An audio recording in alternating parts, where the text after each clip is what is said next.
ভারতের পশ্চিমবঙ্গ রাজ্যের নদিয়া জেলায় বাংলাদেশ ও ভারতের আন্তর্জাতিক সীমান্তে ভারতীয় সীমান্তরক্ষী বাহিনী বিএসএফ এর গুলিতে এক বাংলাদেশি যুবক নিহত হয়েছেন। ওই যুবক চোরা কারবারের সঙ্গে জড়িত ছিলেন বলে দাবি বিএসএফ এর। ভারতীয় সীমান্তরক্ষী বাহিনীর ৩২তম ব্যাটালিয়ন হালদারপাড়া সীমান্তবর্তী এলাকায় গত মঙ্গলবার দিনগত রাতে সোনা পাচারের চেষ্টাকালে এই ঘটনা ঘটে। বিএসএফ এর দাবি, বাংলাদেশি চোরা কারবারিরা অবৈধ চোরাচালানের সময় দক্ষিণবঙ্গ সীমান্তের জওয়ানদের ওপর আক্রমণ চালায়।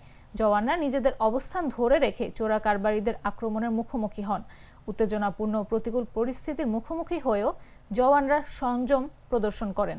তবে চোরা কারবারিদের আগ্রাসনে বাধ্য হয়ে তারা আত্মরক্ষার জন্য গুলি চালায় এবং সফলভাবে চোরাচালানের প্রচেষ্টা ব্যর্থ করে দেন।